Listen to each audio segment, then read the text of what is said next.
The government targets to plant at least 100 million trees in 24 hours as part of its long-term plan to plant 15.7 billion trees in the next 10 years.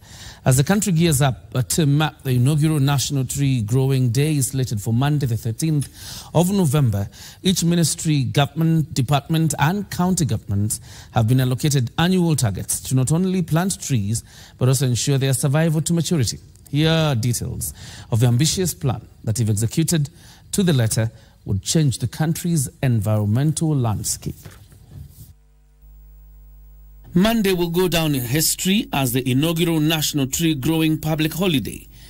The Ministry of Environment, Climate Change and Forestry, leading the exercise, have released guidelines that will shape the tree growing exercise within 10 years.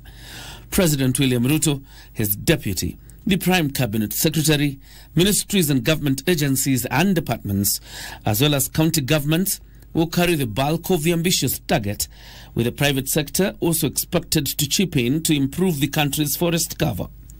The Office of a President has a 50 million tree growing annual target, followed by the Office of a Deputy President expected to grow 20 million trees, while the Prime Cabinet Secretary's office will grow 10 million trees annually. The Ministry of Interior leads the pack of ministries with the highest annual target of 125 million trees.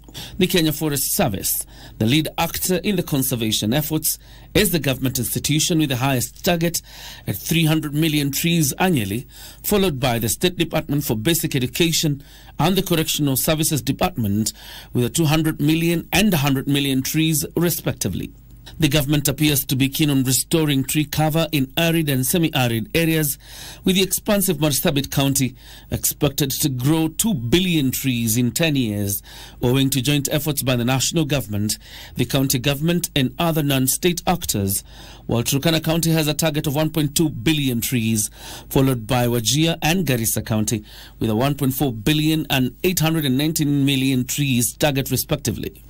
We're also looking at the urban areas where the green spaces need to be improved in terms of tree planting and growing, so that we can improve the green spaces in all our urban areas. President William Ruto will lead the country in the national tree growing exercise in Makueni County, while members of his cabinet are expected to be in at least 2 counties for the exercise.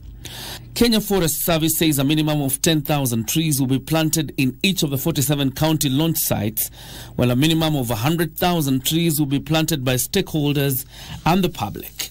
The agency is encouraging Kenyans to turn up for the tree planting and visit KFS forest stations and nearby tree nurseries for seedlings. I am therefore now calling upon Kenyans to take advantage of these rains and plant as many trees as possible. Plant beyond 13th of November until that time when the rains stop. The government has also unveiled the Jaza Miti app, where members of the public are expected to register, record and upload the trees planted to help it monitor and evaluate the tree growing exercise. Corporate organizations, NGOs, farmers and individuals are also encouraged to grow trees through the Adopt a Forest framework.